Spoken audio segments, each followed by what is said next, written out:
what do we call this thing? The racing line. I'm all out of sync. We got more people to deal with this week than what I'm used to. So thanks to my co-host Jason for joining us. Adam's back this week, and as you can see, we've got a fourth sitting here. Megan Overstreet is already joining us to help us do some reviews and stuff. So thank you, Megan. Let's go, Megan. Yeah. So last time we saw Adam was a couple of weeks ago, and he had just had something happen that totally flipped his world upside down. I think he was still in shock when we were doing our broadcast, so we didn't go into it a whole lot. But I'll give Adam a couple of minutes to say hi and kind of tell everybody what has happened in his life. Hi, my name is Adam, and I'm a broadcaster.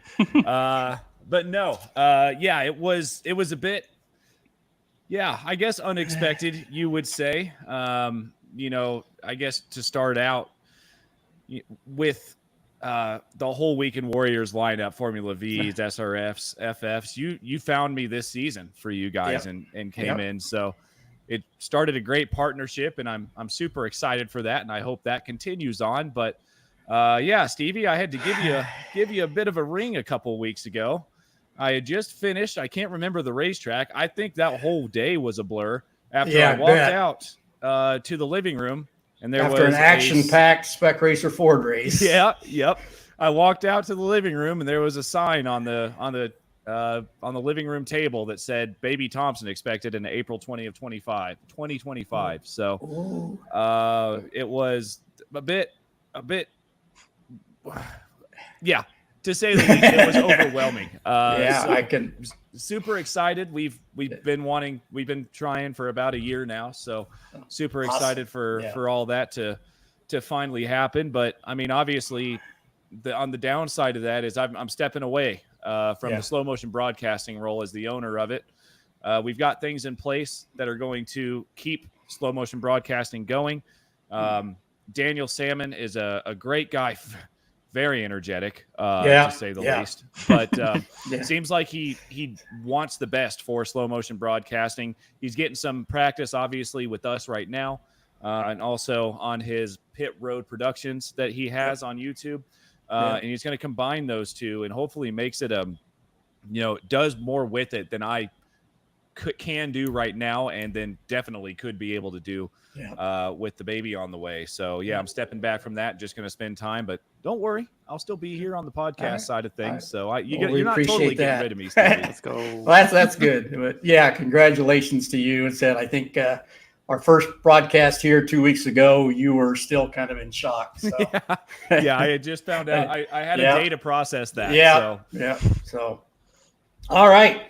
Well, our format, we say hi to everybody and introduce, and then we kick right off and go into the review of the Weekend Warriors races this past week. So that I'm going to kick it over to you three this week and let Jason do his screen share and show you the race, and you guys can talk us through it. Oh. So that's a interesting feature. I can't actually change the camera while we're recording, Stevie. Oh no! So unfortunately, we're gonna have to do a screen share again. Yeah, we're learning this as we go along, guys. So bear with us. We're working on getting a producer in here to use some what we call the OBS and do some work like that. So there we go. So we will have audio. Okay. Oh, sorry, that's the wrong one. Stand by. Should have some V's from Saturday. There we go.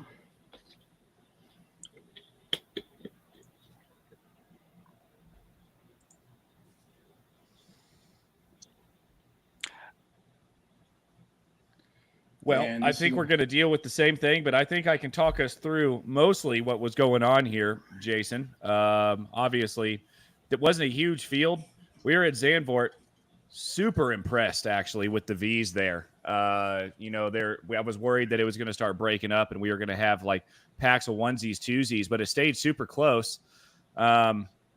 I won't give away the ending, to say the least. Had an issue getting it started, so that was one reason we had kind of a smaller field. Yeah, exactly. Everybody still had some teamwork and got together and got it. Yeah, it was still great. I mean, in this battle up front, Jacobson and Marzucci, most of the race this was going on. Stasinski was there for a little while. And then, Michelle Lynn is always around. The woman is just, she's crazy good. She's really quick. Yeah, I think during the broadcast, they were talking about how it was surprising that people were getting the chicane wrong, but it seems like in every car that chicane causes issues. Yeah. Yeah, I mean, Hansen was obviously the first issue there, but, I mean, now we're on Buttermore. I think Buttermore had an issue. There were 5 or 6 drivers at one time or another that were going off into the same exact spot right here. Buttermore just gets it wrong, and he's going to go around. He just gets all of these drivers were having an issue through there at one point or another. Yep. Yeah, the lift off oversteer in the V's is very difficult to manage. And in that corner, the weight transfer, you got to get it just right. I mean, that's a good point, too, especially with a corner like that. It's such a tight right-hander, so if you do get any lift off oversteer, you're trying to catch it left, and you're catching it straight into the bunker over there. Mm-hmm. But, yeah, this got super interesting at the end here. Yep. If that's about, I think, where we're getting to. It was a game of cat and mouse, to say the least, the last lap or two. It was something else. We were worried. We were wondering if Marzucci, what he was going to do, because he was out in the lead for so long.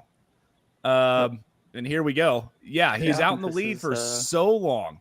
And then finally, he decided a little bit late to try to come back. And watch Alan DeGassis here.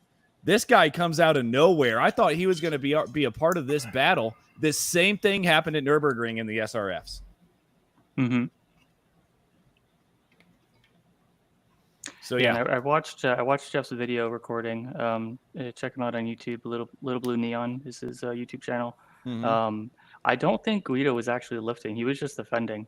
So he and props to him. He didn't really play any games or anything, but he did everything possible that he could to defend. And he almost pulled it off here at the end. Yeah, I was surprised. I mean, I figured that Guido may have tried to get back behind Jeff, but he didn't. He was just going flat out. Guido catches a little bit. I noticed that, and I wonder if that hurt him just a little bit on the exit. Mm-hmm. But I think they both hit the gravel here, to be honest. Yeah. And Jeff's already caught him at this point, and then it's just, I mean, it's straight out drag race now, all the way to the end. This is as much as Guido could do here on the exit. He moves a little high, but he still leaves the space. Yep. Jeff it kills off some of his speed. The closest of finishes. Yeah. Oh man. Yeah. Yep. That is just awesome. And that wasn't the only one. I mean, you got Lynn and Wobolt that are battling right behind him. I mean, it was a crazy, or Lynn and DeGassis, my bad. I mean, that was at 9/1000ths of a second between third and fourth too. That's not even. That's a huge gap compared to the 4 thousandths for the win. Yeah. Yeah, just another day in the Weekend Warriors. I know. Let's go, Jeff. He said he was so excited after that. I think correct me if I'm wrong, he said that's the first time he's ever won a Weekend Warriors race. So that's what he told me. That it's first ever win of any league. Weekend Warriors league. Said I wouldn't have thought that. He's been around a long time and been a good racer. So let's go, Jeff. Yes. Oh, so hyped. Still hyped just thinking about it. Yeah. He drove a great race, a smart race. They both did. And yeah. So it was good. It was very good. Unfortunately, since that was not a league structured race, they had to make it a hosted race. Yep. Jimbo is still working on getting the points done and the bonuses and what the drops is. So we'll have the points up probably tomorrow on the website. So I don't have those to share tonight. I was talking to Michelle as all of this was going on, and I mean, I'm a league owner too. I get it. Stuff like this happens, but it is one of the most infuriating things that could ever happen to have all of this set up so much in advance. Yeah. And then it just doesn't work. Yeah. It's so annoying. Yeah. And I was at work on my cell phone. There wasn't a whole lot I could do and try to point them in the right direction. But yeah, all the guys worked together and got it done one way or another. So props to Michelle and Jimbo was on the phone with them and Jeff and everybody. So good job. All right. We move on to the Formula Fords. Maybe. Yep. I wonder if I can actually get.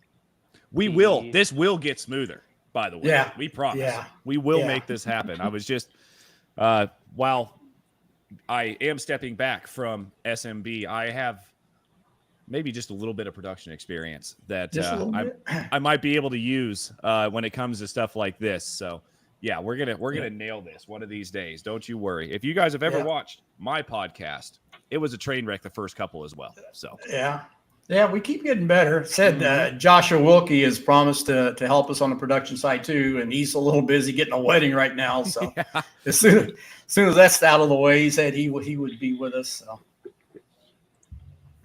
a wedding, a baby. I mean, what a community we got, huh? I know. Yeah, everything's popping off all of a sudden. Yep. Nope.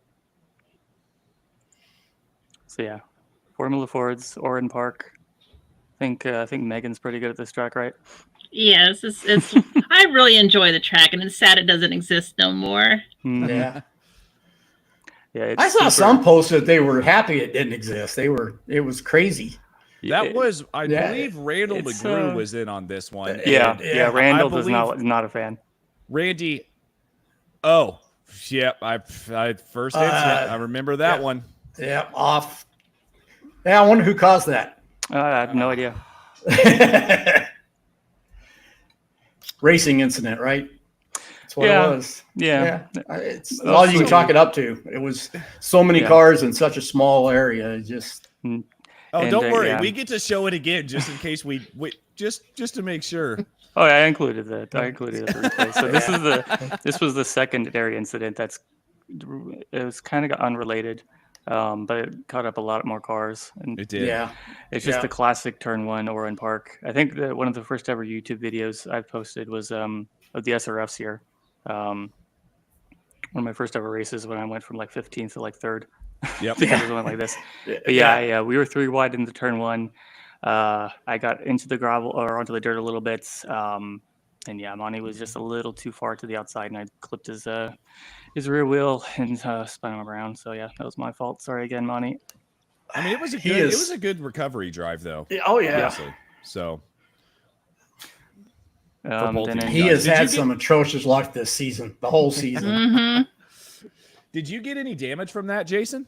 Yeah, so I had nose cone damage, just a little bit. Okay. I could use it as an excuse to say that's why I was so slow, but I don't really think it actually cost me that much speed. I was just slow overall. So, this one was a weird there goes incident. another one.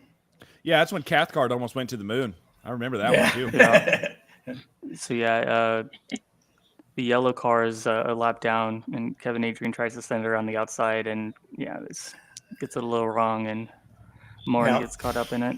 Yep. And Brad takes the scenic route to avoid. Here's Ishmael going to the lead. This was so good by Brandon to not get taken out there. So Brandon was the car in the lead, and I believe that was Andrew Lau. Yep. Right behind him. So that's Andrew the Lau, corner that makes this track so difficult. Just gets a little wrong, and Brandon lets off the brakes and runs wide to not get taken out. Jeff trying his best to get past Fabian there. And here's what happens if you Here's what could have happened to Brandon. Yeah. Oh, yeah. I mean, this was impressive by David. No. Yeah. That Oh, was both an of impressive them. spin. Yep. Yep.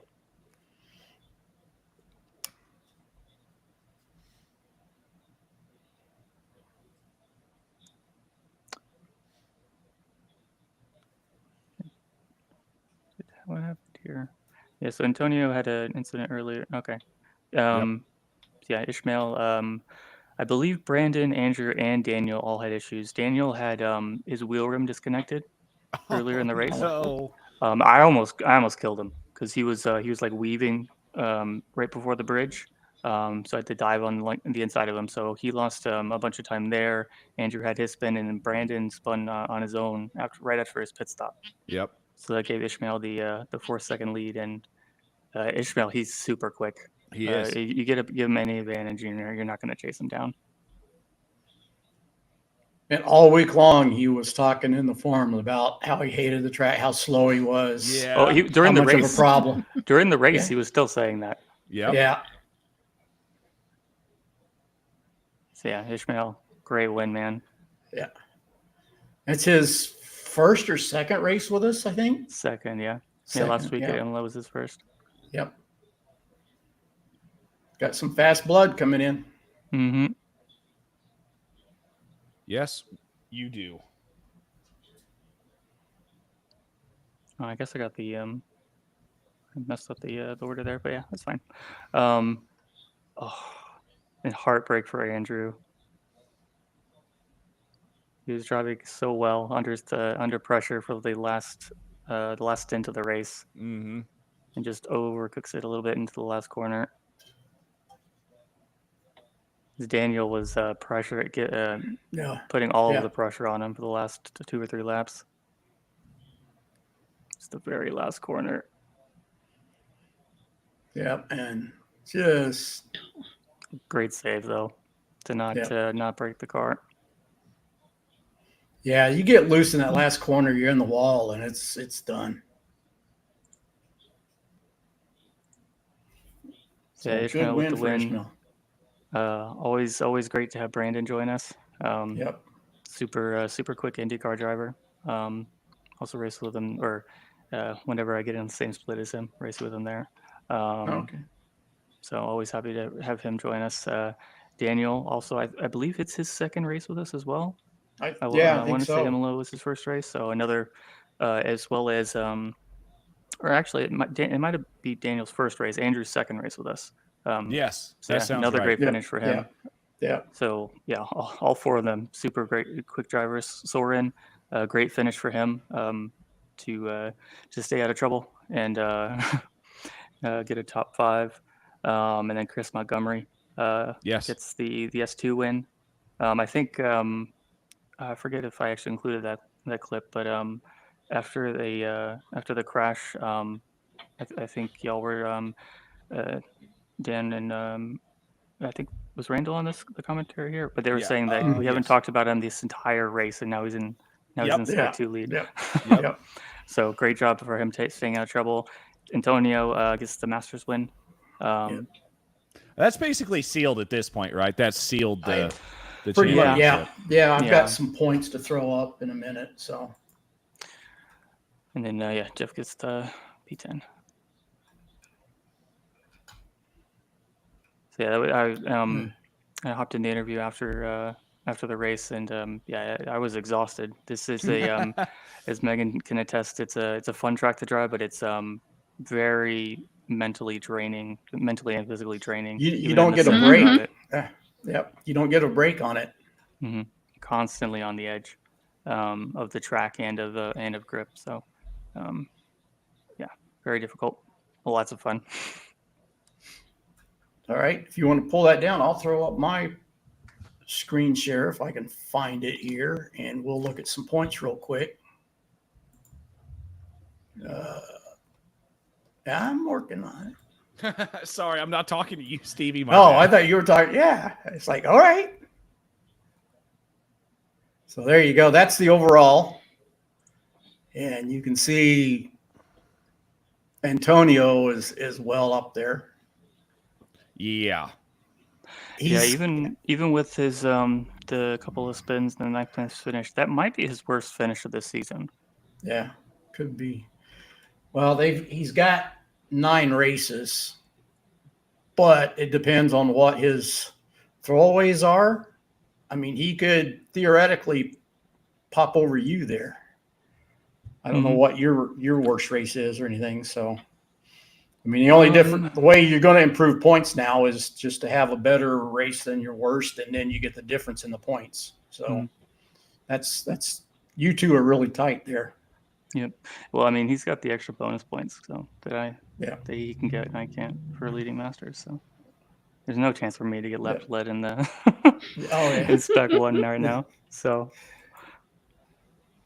And here we go. Here's just the spec 1, guys. And once again, you can see James Berry is well out in front.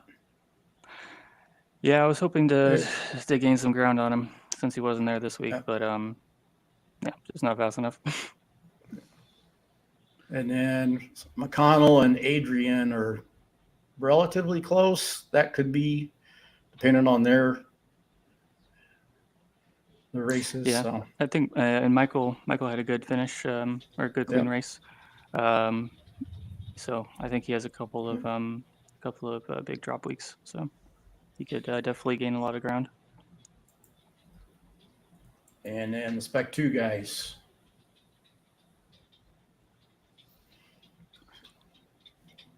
Yeah, David Floyd. Yeah. David was super quick again at Oran Park. Just had the incident where he lost a little bit and it got run over, unfortunately. So he's got the pace. Just needs to stay out of trouble. Yeah, but it's going to take 90 points from Bill Walker to get to him. So I've seen crazier things happen. Yeah. It's just possible. Bill can do it. Simply he's got the pace. Yeah, 90's a second overall. I think he'd have to grab to get there. So could be. Can happen. So now next week. Yeah, it can happen. And Antonio's kind of got that one locked down. Yep. Especially if I keep crashing out Monty. Yeah. And do we even have my goal for the next race? Yeah. Okay. Yeah, if Jim comes back, him and Brad Cathcart could get in a battle for the last podium spot there. So, all right. Surfs, SRFs. We go to the ring. Hell yeah. Oh, boy. Yeah. The longest track. And huge. I said it in the SMB Discord, but huge props to Randall for doing the commentary for the entire quali lap. He did. The entire 9 minute and I think it was a 42-second lap. I lost $1 on that, by the way. He did every single corner. Didn't miss a beat. Didn't make any mistakes. It was incredible. I told him that was really good. He goes, "Hey, do you want me to do this whole thing?" I was like, "I bet you $1 that you can't." He goes, "Bet." So he just did the whole thing, and I lost $1 over that. Yeah, awesome. I have been impressed all season with his knowledge of the tracks and racecraft and everything that he knows. It's This start was wild. Had a couple people trying to jump it a little bit. Yeah, we went 4 wide before you even hit the green lights here. Yeah. I wasn't too impressed with them for doing that. But, you don't necessarily have to wait for the green light. The rule as it stands is once the pace car pulls in and you're on that front straight, the pole leaders, he has control of it. So yeah, the problem is that people behind the leader were not waiting for him to go. Yeah. There may have been some confusion with the when it would come out because it's an F1 track, so it's the start of the grid and not the start finish line. Yeah. when it comes out. But yeah, we despite being 5 wide, everybody made it through turn 1. I was shocked. I thought for sure we were going to crash. This was a super close incident, though. Felix runs a little wide through the fast left-hander, and Ishmael almost or bangs towards him a little bit. Yep. We make it through okay. This battling back here, though, really helped that top 3. I mean, it turned into, or the top 4, actually. Mm-hmm. I thought it was going to turn into a 4-car breakaway, and then it didn't. Yeah, this helped. Alish does such a good job of saving that. That could have been a huge crash. He's stuck on the inside and then clips the curb.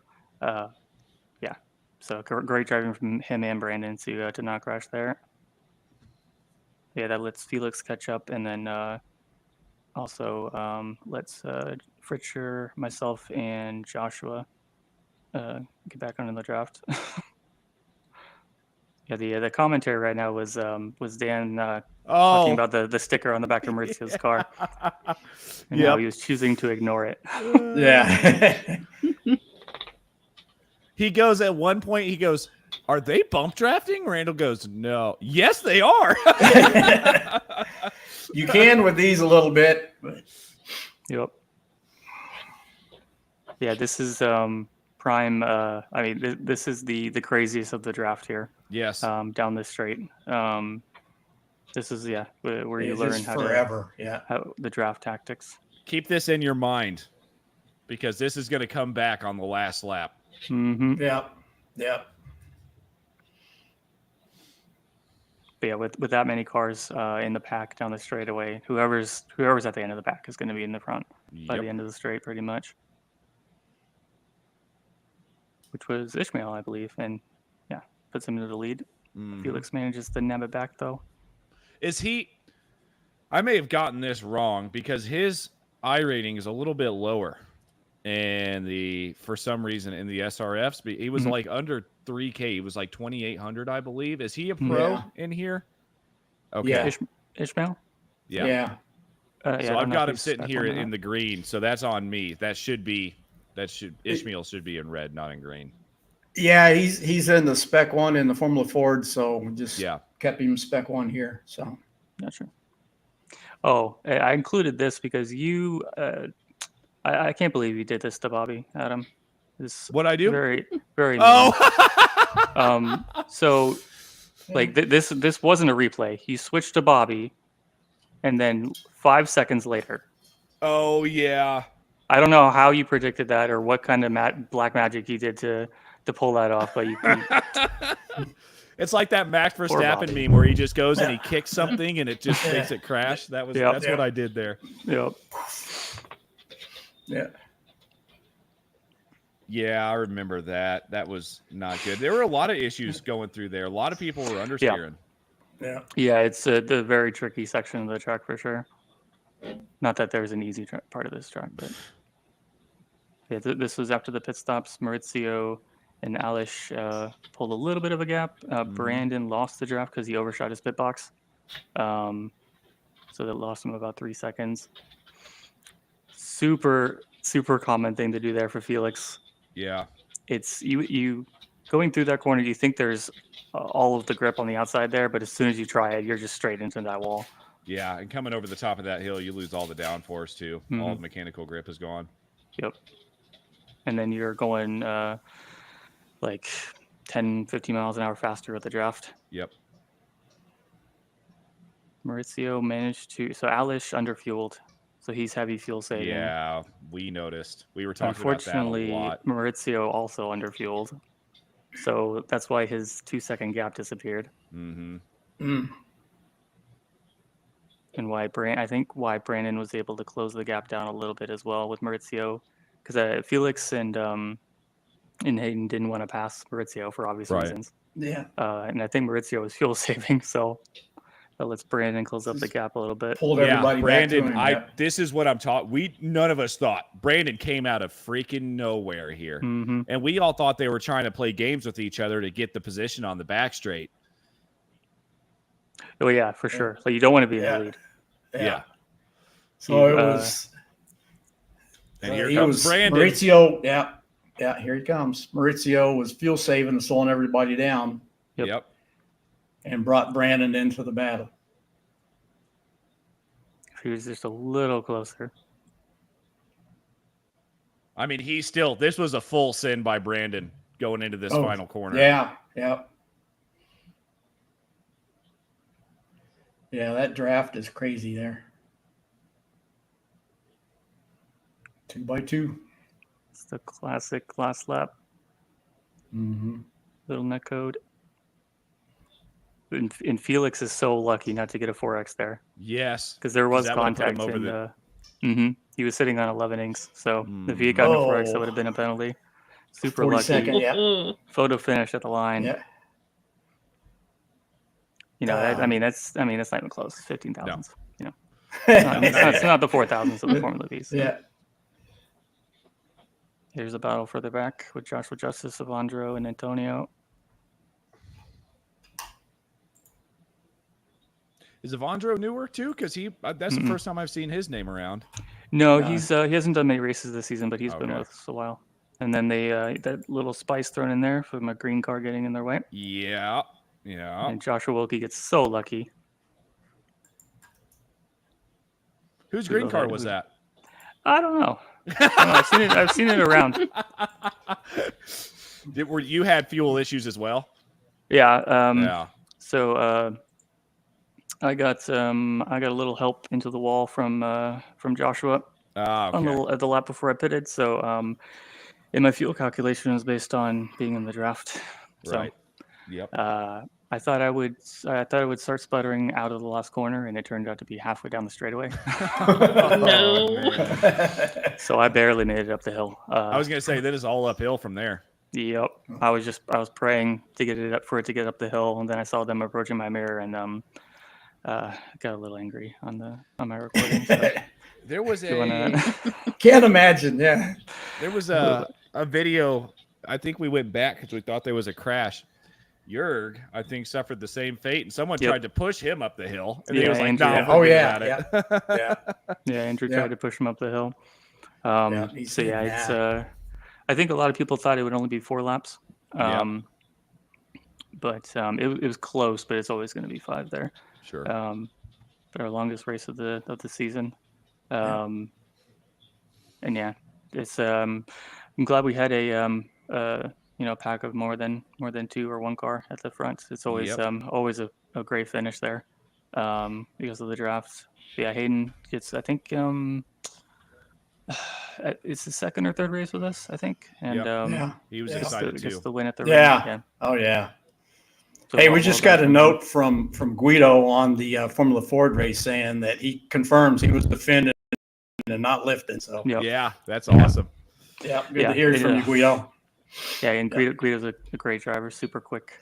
And yeah, he did everything he could to defend there with short of straight up blocking Jeff for running him off the road. So props to him for that. All right. Yeah, Jeff Fritcher gets the Masters win. Let's go, Jeff. Another P5. I think he got that last week as well. So yeah, again, that's where I expect him to finish. Old guys can still get it done. Joshua punted me off the track, and so he gets spec to win. Just kidding. It was mostly my fault, but it's fine. Joshua Justice, great finish from him. P7. Yep. He's improved a lot this season. Mm-hmm. Yep. And yeah. So I guess we can move on. All right. Move on to the points. And here we go. So there's the overall. And wow, there's like 1, 2, 3 masters in that one. Mm-hmm. You can't tell which one I'm favoring, huh? I was going to say, you seem to have a bit of an affinity towards the Masters division here. Yeah, well, I'm well up into it, so I like to see that. So, yeah. So Dan's still in P4 overall. Let's go, Dan. Yep. So let's see if we can look at just the spec 1 guys. There you go. And looks like the top P3 4 all overall. Let's. Sorry, I'm just typed that Dan is still in the top 5. Oh, He's he's been putting in a lot of work at it. yep. And been steadily improving over the last couple of seasons. So Yep. super glad to see him. Joshua also having a great season. Yep. You better watch out for Alash there, Jason. Oh, for sure. Yeah, I mean Alash is faster than me, so I have to use Depends all on the tricks I depends can on to, what kind of finish from him. Depends on what kind of throwaways you got. Yeah. Mm-hmm. So, all right, spec 2. Yeah, it's a little closer up there. Oh, no, what am I looking at? What am I did? Yeah, Still on spec 1. Yeah. Yeah. All right, did I not get spec 2? I don't have the spec 2 points. Oh no. I don't believe I did that. War Masters, come on. Steve, you're getting fired. Sacked. Yeah, let's see. I got one that's labeled spec 2. Let's see what it says. Nope. I'm fired. Well, we can take a look at the overall and go from there, maybe. Mm-hmm. Yeah, well, the overall only has. We don't have any spec 2 guys. You got 3 masters, the masters podium there. Oh. Antonio, Jord, and Tom. Have you sent them to me yet? Actually, here. I don't think so. Stop sharing, Stevie. I've got it on the screen. All right. Let's see if I can. Oh, there we go. Teamwork. We've got Andrew taking the lead. Yep. Over Russ. Russ struggled a lot, but I guess segueing into where we're at next week. But watch out for Russ at Navarra. He's so far he's been really quick. I think it took me a while to beat his lap time and full speed. And he was in top split with us yesterday in the Monday race and managed a 9th place with a spin. So he's for whatever reason he's got pace at Navarra. Yep. So watch out for him. That's a track I have. I'm gonna have to. Yeah. I think I had to download it, or is it a free one? I can't remember what. I don't think it's a free one. Is it? Yeah, I've never run it ever. So I'm looking. First time for me too. Yeah. And it's we'll talk about it, but it's very tricky. Yeah. And Josh Wilkie making some mid roads after his P6. Don't see how many races he has. Yeah. I think he might be a couple races, or at least a race short. So he can make up a whole bunch of ground really quick. Yep. But yeah, it's been a close battle between Andrew and Russ. So I think that could come down to the wire in the last 2 races. And then we got Masters. That's closing up a little bit. Yeah. Between Antonio and Monty and Tom actually. Yep. He's not too far back. Nope. And then Jeff Richer as well. I think he might be short of 9 races. So actually, that's Yeah, I don't think Jeff has 100 points for all of them. So yeah. So I think Jeff might be sitting on 7 or 8 races. I don't remember. I'm rooting for Yurik here just because of his paint jobs. I have to. Yeah. There was 3 or 4 of you guys. Yeah, well, you should root for Antonio then, because Antonio does those. So yeah, I know, I saw that. Yeah, exactly. But yeah, for the Formula Ford one, we had like 5 of us, I think, running it at one point. The orange, a green. Yeah, it was funny. So, all right. So yeah. So now, where are we going this week, guys? So these are at Lebanon, I think, right? Yep. Which is a fun track, especially in the V's. I'm kind of disappointed I won't be able to race there. That one grew on me a little bit. I had to get in and drive it a few times, and I wasn't impressed at first, but it grew on me. Yeah, it's the problem with that track is the sight are the sight lines. So the blind corners, turn 6 and like turn 9, I think.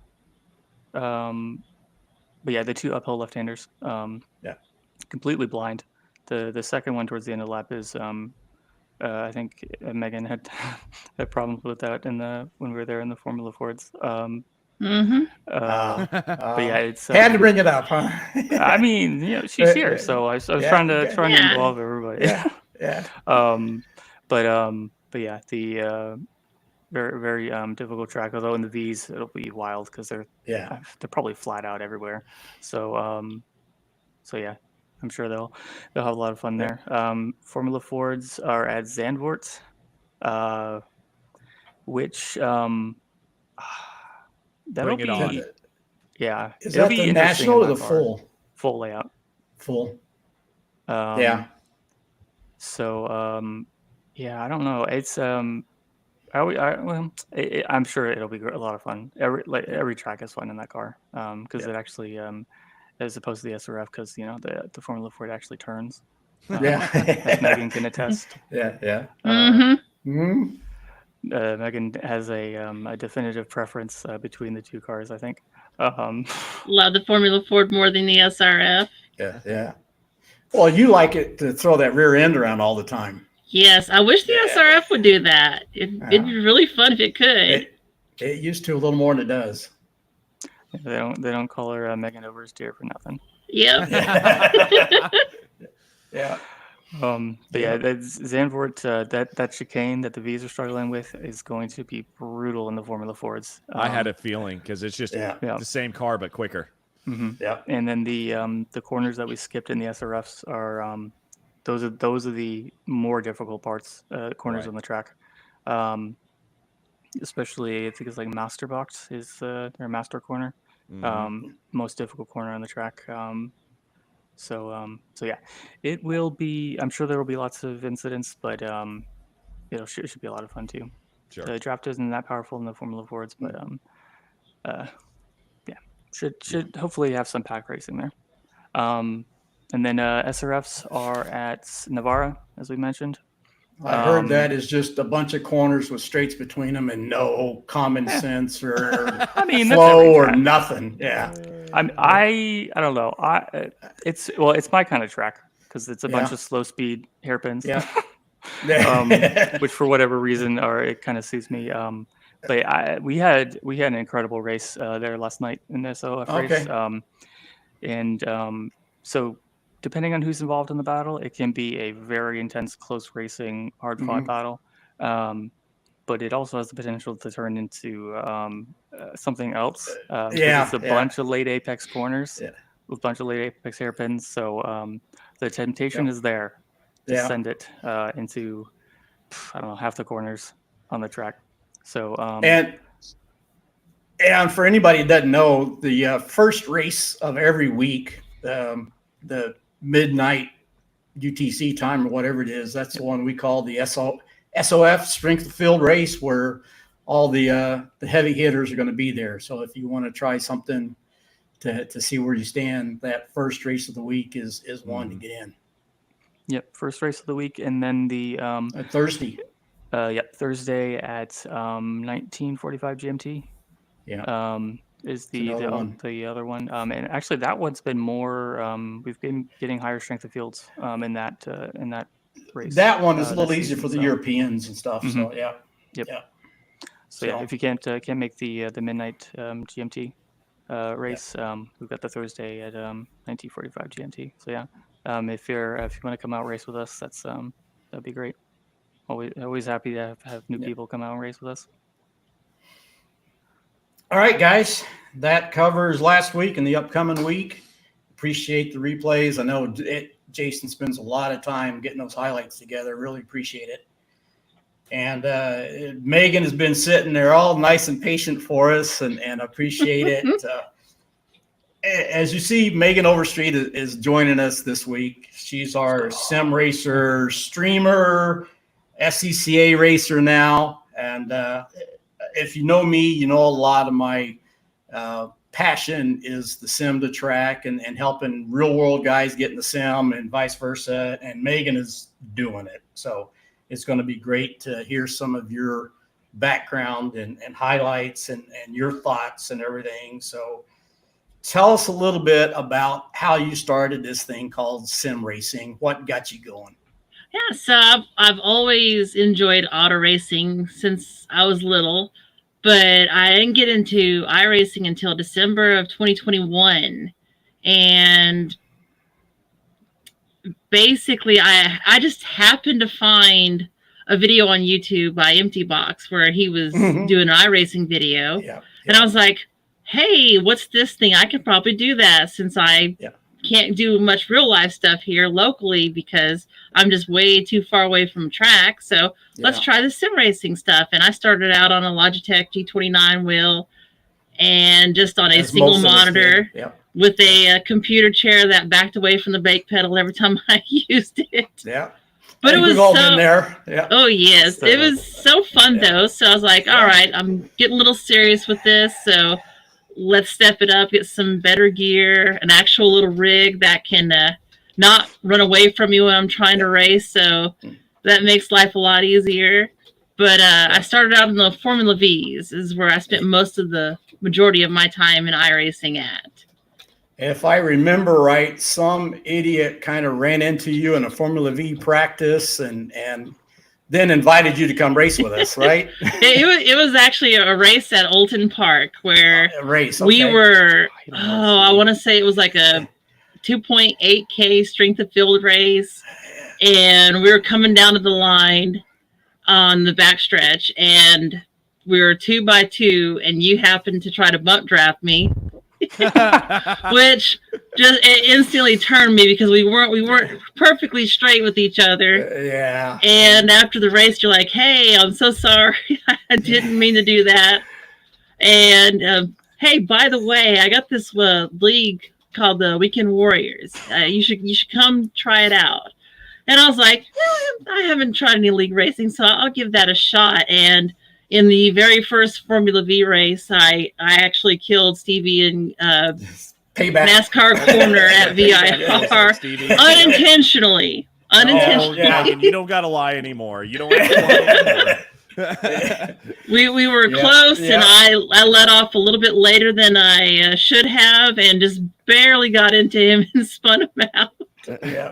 Yeah. So I had it coming, but 100%. Yeah.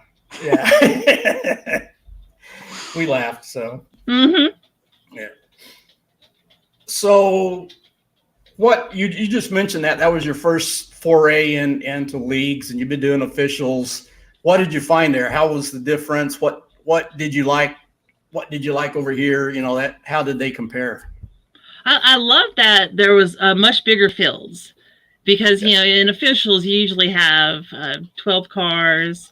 So there's not that many people that you're racing against at one given time. So you don't have that depth of field that's there. And the races are much shorter. I also like the fact that at the Formula V races are 30 minutes. The Spec Racer and Formula Fords are 40 with a pit stop. Yeah. And that adds some more strategy and just a lot more flavor to it to me. So it makes it a lot more fun when you have a big field of cars and you have longer races, because I really do like longer races. Have you done any endurance or any other longer racing leagues or anything? Not leagues. I did the Daytona 24-hour race with Jason this year. We were in the Ferrari, was it 296 GT3? Mm-hmm. Yep. I was not a fan of that car. I did not like it too much, but it was fun. Because once again, just long race. You're having to drive smart and keep the car under you and not wreck it, so you can make it to the finish, and that's really fun. Yep, she brought it home for us. Yeah, awesome. Driving it because we were in the European session. So I think it finished at 7 or 8 a.m. I think. Mm-hmm. Is that right? So yeah, and granted, you're on the night shift, but still, that's Yeah. The So funniest thing was, though, I did all my practicing thinking like, oh, it's going to be like they're going to do the race during the same hours. So, like nighttime would be nighttime in America. And literally almost all the running I did was during the daytime in the sim. And I was like, well, it's a good thing I practiced at night for this. Yeah, I think she got in the car maybe at like dawn in sim Yeah. time. So she missed all the night driving, unfortunately. I got the night shift in that race.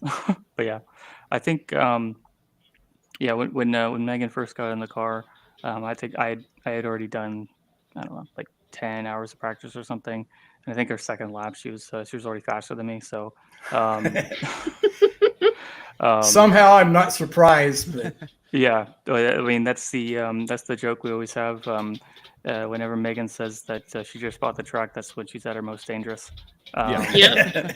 I don't know how you do it, but it seems like you excel whenever you're just picking something up, you're going into the unknown. Whenever something's the most difficult, that's when can't be afraid of something you don't know, right? Exactly. What's the worst that could happen? Yeah, just throw it. And I guess tying that into to what you've already done and what you're going to do this weekend, how is that kind of translated? Do you kind of find you the same ability there in real life as well? Oh yeah. So like one of the biggest things that I noticed in going from sim racing to doing stuff in real life was the racecraft that I've developed through sim racing made me absolutely comfortable in the real car. So there was like no nerves whatsoever because I was like, oh, I've done this, thousands of races in the sim. Mm-hmm. There's going to be G-forces in real life. So that's going to be the only real difference that I'm going to feel physically. So everything else I've already got down. I'm good there. So it's going to be very, very fun. Just enjoy it while I can because you never know how many races you're going to get and all of that stuff and what luck you're going to have with the car staying in one piece and not having breakdowns and whatnot. But luckily for my competition driving school, we had no physical or mechanical issues whatsoever. Nice. Well, let's back up a little bit then. And how did you get to go to driver's school and get on the real track? Yeah, so in the Sports Racing League on Tuesday nights, Grass Paddock Motorsports sponsored the T4 Jettas, and after your favorite car. That car is very hard to drive, but it provides some really close racing. I'll give it that because it's hard to pass, but everybody, when you're fast, you're almost all on that like same even kill. So it provides really close racing. But Grass Paddock Motorsports was sponsoring an entire year, 4 seasons, and the person who did the best that was non-licensed and one person that was licensed in the SCCA got a free ride in one of the Grass Paddock Motorsports cars to do the competition driving school for the non-licensed person and for any race weekend for the licensed person. And I happened to win the unlicensed, so I got to do my competition driving school at Waterford Hills. Frank Swartz and Trenton Kramer kind of saw you through that one, if I remember right. That's correct. They did a fantastic job. Yeah. Especially Trenton. Oh my goodness, that man had to work his tail off keeping 4 cars on track that weekend. Yeah, I got to meet him in person at VIR at the runoffs, and he only had, him and Frank were both there, and he was working both cars. But yeah, he was definitely he was a worker. Good guy. He's a really good guy. So tell us a little more of this driver's school. What did you do? How did you already said a little bit about how it compared to the sim world, but Expand on that a little bit. What people would expect going from the sim to actually getting out on track like you did. Yeah, so at least at the Waterford Hills Competition Driving School, they are basically teaching you everything you need to know to be able to go and do SCCA races. So they're going to teach you how to be on track with other cars, because lots of folks, they usually start out in doing like track days where they're on the track by themselves. And so they don't have that, side-by-side type driving with other people in real life experience yet. So they cover that part of it, all the flagging stuff you need to know for paying attention to quarter marshals, the flagger at the flag stand. They run you through all sorts of drills and everything during all the sessions, which that was one of the really good things about Waterford Hills, is the amount of track time we had. Yeah. I want to say over the course of the weekend, we had about 5-6 hours in total, thereabouts, on track itself, which was really, really good. That's good. Yeah, that's real good. And the best part of that was we got to experience all the weather conditions, which I loved a lot. So yeah, we started both mornings out in the rain, which was really good, because that was like the first experience I ever had in a race car on a racetrack was in the wet. So no extra Instant pressure. heaven for Megan. Yeah, Instant heaven. Yes, Yeah. I was having a blast. You had more experience driving in the rain than any of us. It was sim, but you had it, yeah. And by the way, Trenton is in the YouTube chat and says hi. So Hi, Trenton. good. Yeah, good to see you, bud. We'll get him on here soon. Yeah. Hopefully. He's on the list. Let's go. Most definitely. Like, I guess, Megan, how you talking about like the flagging and the marshals, how, because like in the sim you get a pop-up and you have a spotter in your ear saying yellow flag or whatever. How is it, I guess, trying to concentrate on driving and try to be on the lookout for any flags or yellow flags, or the marshal's trying to tell you something? Yeah, they at least the instructors that we had, they really stressed making sure when you're coming up to a corner, you're at least glancing at the quarter marshal stand just to make sure they're not, showing some kind of flag. Mm-hmm. And so I picked up on that really quick and was able to multitask, since we do that a lot in the sim with all of our pop-ups and all of our other displays that we have on screen, and also when we're racing with Discord up and we're talking to each other and stuff. So you're constantly having to multitask. Sure. So being able to already have that skill there before doing it in real life made it really easy to be able to, like, okay, I'm coming up to the corner, flag stand's clear, good. I'm going to go full tilt and have some fun through these corners versus, okay, they're showing the yellow flag, so there's something going on over here, or the slick surface flag, red stripe, yellow stripes on it, in debris. So it was really good that the sim aspect of that gave me that skills to make it really easy, because some people struggle with that, or they just never even pay attention to the flag marshals whatsoever, and then they have some issues that they got to overcome later on because of it. Yeah, it's so easy to get focused and locked in when you're brand new in a car on a track, and like I had never thought about it. I heard that, but multitasking in the sim and all of our overlays and everything, and how much it helped you, that's really interesting. Yeah, that's a good point. Because actually, now that I think about it, you probably have a lot less to focus on in real world driving, because you've got you don't have just us the flaggers, talking about random stuff in your ear. Look, little distractions here and there, yelling and cursing and screaming and stuff. So no, never. Well, I know you have a YouTube channel and you stream your race. I think what you have, like 8 or 9 streams from your weekend up there, something like that? Yes, I had. I did 9 videos in total, which ran the gambit of high quality and low quality, because learning about recording equipment in real life is a lot different from the sim stuff. So there was that aspect. I let my GoPro batteries die twice on day 1 because I never thought like I should recharge in between sessions, which it was kind of hard to do, because as soon as we'd get, out off the track, we'd have to go and see our instructors right away. So it was pretty much stop the car, hop out, go over there, do that, then back in the car again to go back out on track again. So there was not much time to... You had a few other things to think about. Yeah, and I never thought about doing that during our lunch breaks. Like, hey, I should probably hook my charger up to that GoPro so I don't have it die in the middle of a session, which it sucked because I lost the first session of the day in the full wet, because we forgot to hit the record button. No. We were too excited. I know. I was like, I was because it was a really fun session.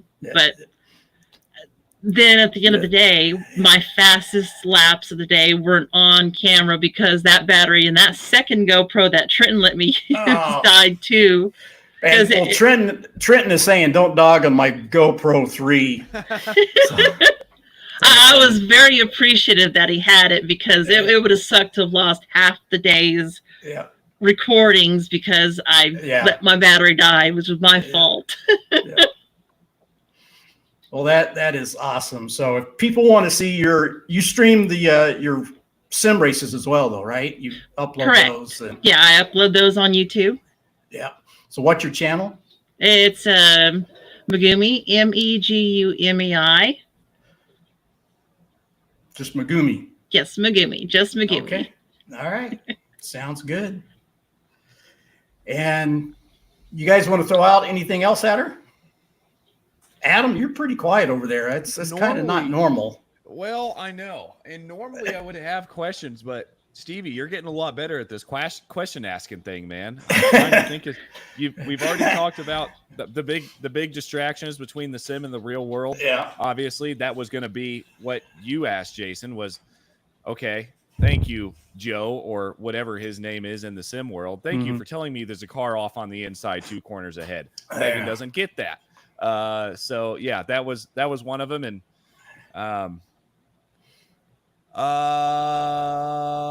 yeah, okay, I got one. So what made you decide to start doing this, Megan, in real life? What was your passion, your drive to get out and start driving the real life car? Was it this? Was it this that did it? Yeah, it was literally the sim that actually provided the avenue for me to go and do real life racing. So since I live about 6 hours away from the closest road race tracks up at Hallett Raceway in Oklahoma. So it's a long drive. So since I can't do anything locally, I always thought like the real life side of it was just out of the question for me. That was one of the main things of why I started sim racing. But when I won the scholarship award through Grass Paddock Motorsports to go drive the competition driving school, having that little push to get me off into that deep end was exactly what I needed to be able to say, hey, yeah, there is this other avenue where I can rent a car, show up to the track, and I don't have to worry about hauling a car to the track, keeping it running, taking care of all the maintenance and upkeep. They take care of all that for me. All I got to do is just show up, drive, and say, hey, can we hook up that rear sway bar? Because I'd like more rotation in this car. Yeah, that's awesome. I mean, it's crazy hearing everybody's perspective, no matter who comes on the show of what sim racing has done for them in real life. And it's just it's crazy to hear exactly how much sim racing does have an effect, like on the real life stuff, especially nowadays. Yeah, and they just keep improving it. So it's becoming more and more real life. Accepted. Sim racing is so. Yeah. And one of the big things that blew my mind was the amount of time I spent in my rig working on my FOV, the field of view. whenever I got into the Mini Cooper and I sat down in the car and I was sitting in the seat and I was like, this looks exactly like my rig, except for I don't have a wood floor sitting in the real car. And I just could not get over that for a while about how exactly identical it was in the sim, looking through the dash of a car, seeing all the things that I would see. And I was like, that is really cool that they are able to model that like that, and that real life matches up to it. Yep. Listen, everybody that's listening to this podcast right now, what Megan just said, go into your FOV calculator, measure from where you're sitting to your screen, put that thing in your FOV and send it, because what she just said is exactly the case. And I've heard it from so many other people. Yeah. All Make the pro sure drivers, that FOV everybody. right, and it will change how you race. 100%. Yes. If it takes 10 hours to get it right, spend those 10 hours to get it right. Yep. I got one more question for you, Megan, and this one comes from Trenton. All right. He says, what was something that exceeded your expectation about the entire experience on track or in the paddock? Oh, the biggest thing was just like the euphoria of being out on track. Mm-hmm. I can't explain, like, it wasn't like nervousness. It was just pure glee, if that's the best way to put it, of how incredibly fun it was to be out there pushing a car to what my limits were. Yeah. And like, I have not been that happy. I'm pretty sure you can see my smile in the real life video many times through my helmet. Yeah. Because that smile did not wear off at all for a good solid 2 weeks after I came back home. Yeah, I totally understand. Given a little my story just like that, I grew up around racing. It was a life dream of mine to do it. My dad was a mechanic on a race car, and said I literally grew up at the track with SCCA. And when I went to my driver's school and I got out on the track the first time, I had tears coming down. It would just, because it meant so much to me. Yeah. You know, so just something to never forget. But awesome. I'm so glad you had the chance to do that, Megan. I'm glad I was given the opportunity. Yeah. And you've got a race this coming weekend, if I remember right. Yes, it's my first race weekend. First race. I'm super, super excited because I'm ready to get out on track, be able to use second gear in the Mini Cooper this time. Yeah. And be able to go full tilt, wheel to wheel with other people. So that's going to be really, really exciting. Yes, and videos to come of it? Oh, definitely. I'm taking my GoPro out there with me. Charge the battery. And I'll be charging it because it's very important to have battery life in a camera. I actually even bought 2 spare batteries just as double backups, just in case. Yeah, there you go. Yeah. You learn every time you go. So, yes. Yeah, awesome. Well, I can't thank you enough for taking time out of your busy schedule. I know you even took off work tonight to come do this. And I can't say how much I appreciate you coming in with us, sharing some time, and helping us kick off, get this YouTube stream, this racing line on its feet. And you and the others like you are really helping propel this new project we got going. So super appreciated, Megan. You're welcome. And with that, anybody you would like to give a shout out? I'll take Adam's words and the broadcast. As always, like I say when I do the interviews and the races, thank you for putting on the league, everybody that's putting on the race broadcast, because it's awesome being able to go back and watch your race and see yourself on screen too. Yeah. And it's just cool. So being able to see the broadcasts, everybody out there that's watching them, of course, Frank and Trenton at Grass Paddock Motorsports for taking good care of me out on the racetrack and everything. And really my family for putting up with me, because they had to endure a lot of me just talking about race cars, and I can't wait to go back in August. And this is back in April 29th. And I'm already Yeah. talking about August. They're like, girl, you need to calm down. So thank you, everybody. Yeah. Thank you. Guys, it's another week. Episode 3 already. I know. We're growing. We Yeah, keep I'm getting more excited. and more views and everything. So if you're out there, share us with your friends and family and hit that subscribe and we will see you on the other side. Good night, guys. Next week. Night.